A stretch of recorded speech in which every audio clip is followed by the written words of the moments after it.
Complaints of fraud.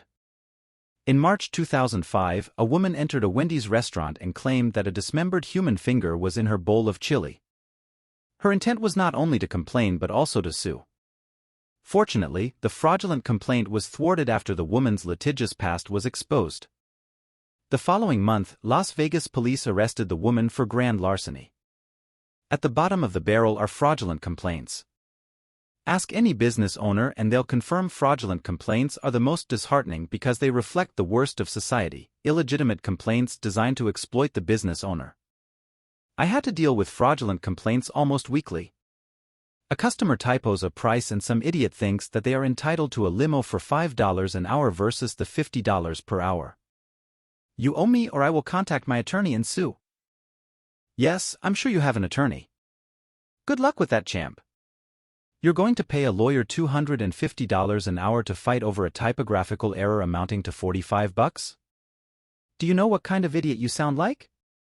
Unfortunately, when you deal with millions of customers, you will encounter hundreds of sidewalkers determined to get theirs.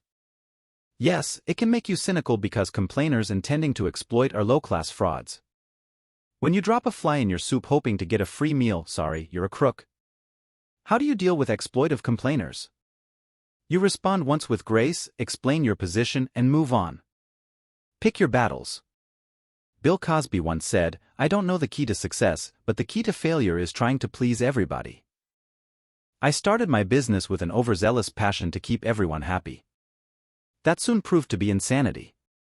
Complaints need to be managed with a balance, which is why I kept records. I wanted to identify patterns that would enhance the value of my service. I knew better products produce better customers, and better customers pay well.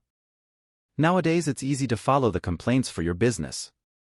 Twitter.com offers owners the ability to keep track of what customers say. Google Alerts can notify you when a website mentions your company name. Keeping track of the feedback is getting easier, but deciphering the noise is getting more difficult. I don't want to pay for your service. Some complaints need to be ignored. If you try to make everyone happy, you'll drive yourself nuts. Pick your battles.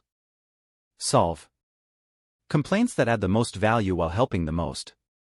As a business owner, you must remember that, while you don't have a boss, the person who pays your mortgage is your customer and they always should be heard, but sometimes ignored. Use a sucks to your advantage, no need to sugarcoat it. Customer service in the modern age sucks. We have become so swamped by poor customer experiences from the businesses in our life that we now accept crappy customer service as a standard of expectation. Have you ever called a computer manufacturer for support? Or called your big national bank? Or called your health insurance provider? Sucks. Sucks. And double sucks. Customer service today has become a lost art. Our expectation of service with businesses has become so pathetic that we've become numb to expect nothing but disinterest. Down the block from my home, there is a strip mall with a corner restaurant that changes ownership every 6 months. Since I've lived in the neighborhood, 4 restaurants have opened and 4 have closed. While I can't comment on the first 3 failures, and I can on the last. When I dined at the latest incarnation of the restaurant, the food was decent but the service was deplorable. Drinks went unfilled. The silverware was dingy. The waitress was arrogant, as if our patronage was an inconvenience. After leaving, I thought, that place ain't gonna last, and sure enough, a few months later the sign went up, before lease. While bad customer service is frustrating while playing our consumer role, it gives us entrepreneurs a great opportunity. Where customer service lacks unearths great opportunity. You see, the beauty of expectation is that it works in reverse. While complaints of expectation are about the violation of expectations negatively. Customer service that sucks is about violating expectations positively. Exchange it sucks for sucks. You can explode your business into the stratosphere by deploying a customer service strategy that exceeds expectations. I call it SUCS, or Superior Unexpected Customer Service. We all expect a certain level of suckage when it comes to customer service. This is an advantage for FastLaners. For example, if I discover a $10,000 fraudulent withdrawal on my bank statement, my first instinct is to freak out. My second instinct is to call the bank to resolve the problem. At that point, my brain immediately creates a smorgasbord of expectations for the bank call. Here is my expectation profile, or what I expect. I expect to hear a recorded message or an automated attendant. I expect to press a never-ending menu of buttons, press 1 for this, press 2 for that, press 3 for something else. I expect to be shuttled from one person to the next. I expect to speak with someone not fluent in English named a Steve but sounding more like a Pradeep or Sanjay. These are my expectations. No doubt, my customer service expectation isn't that favorable. My bank, and hundreds of other banks like it, gets away with crappy service because it is now our expectation. However, let's flip the scenario on its rear. What if I call the bank and instead of the voicemail rat maze, my call is immediately answered by an English-speaking person? No voicemail, no press 1, press 2, no automated attendant. I get a real person answering the phone, like, "You answer your phone." After 5 minutes of speaking to the customer service rep, my problem is addressed and resolved, and heck, I wasn't even transferred to another agent. I'd be like, "Holy Mother of God. Wow." This is a SUCS event, a superior unexpected customer service event. It is a transformation from customer service that naturally sucks to SUCS. You see, when you violate your client's customer service expectation profile positively, you turn your customers into loyal, repeat buyers, and ultimately, disciples of your business. Leverage free human resource systems. One passive income system is human resource systems, good old-fashioned people. Except that employees aren't cheap, so human resource systems typically need management. Wouldn't it be great if you could deploy a human resource system for free? You can when you create disciples for your business. Customer service that SUCS, service that violates your customer's low expectation profile positively, turns customers into lifelong clients and disciples of your business. They provide a never-ending stream of free advertising. Word of mouth is a powerful advertising tool because it's free and reaps infinite return on investment ROI. Your customer service strategy will influence your company's growth. Satisfaction implies expectations being met. To create raving customers, you must exceed satisfaction. When I negotiated with potential buyers for my company, I was asked frequently, "How much do you spend to recruit advertisers?" My unexpected answer? 0. Incredulity and skepticism followed. Sure, I did it the old-fashioned way when I started, prospecting, marketing, advertising, and cold calling. But after a while, my advertiser acquisition cost disappeared because my advertisers did it for me, for free. When your clients love your business, they become disciples and advertise for you. They become unpaid human resource systems, evangelists who drop your name wherever necessary. How do you create disciples for your business? Provide customer service that SUCS, superior unexpected customer service.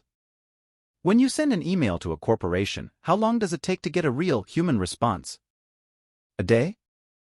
Week? At my company, I answered my customer emails within minutes, not hours, days, or weeks. People would email us just to test our response rate. I was in business to violate my customer's expectation profile, and it paid dividends. I followed this up with live customer service. A call to my company got a real person that worked for the real company. No press 1, press 2. Support wasn't outsourced because I didn't want service outsourced. Customer discipleship grows businesses exponentially because human resource systems talk. For example, my web hosting provider is Liquid Web. The first time I contacted Liquid Web for technical support, I submitted a ticket and my expectation profile formed. I speculated it'd be a day or two before I heard back. I was wrong. Within 10 minutes, Liquid Web support responded and fixed my issue within 20 minutes. They provided customer service that SUCS and violated expectations. The result? I'm a disciple of Liquid Web. When someone asks me, "What hosting do you recommend?"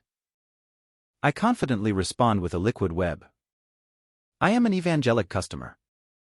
I pay Liquid Web in 2 forms of currency: 1, my money, and 2, my frequent recommendation of their service. The effective value of this latter currency is priceless because I am now their free human resource system selling their product. Imagine the potency when you have not just one raving customer, but 10,000. Will your business grow 2% in 1 year? Or 200%? To provide great customer service and explode your business, determine your customer's expectation profile. What are their expectations when they deal with your business? How do they relate to competitors and similar businesses in your industry? Make a subjective call on how your customers expect service. Then violate it. Anytime you violate your customers' expectations to the positive, you get a dual benefit. First, they buy from you again. Second, raving customers become liaisons and disciples for your business and unpaid human resource systems. Both build speed. Speed builds wealth. Great customer service costs more to provide, but the benefits should outweigh the costs.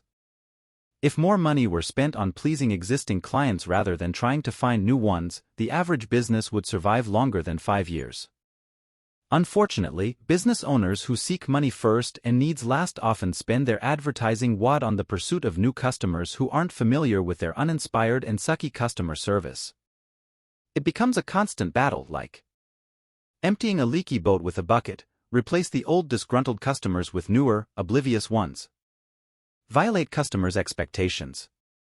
Create evangelists. Create human resource systems that will work for you for free.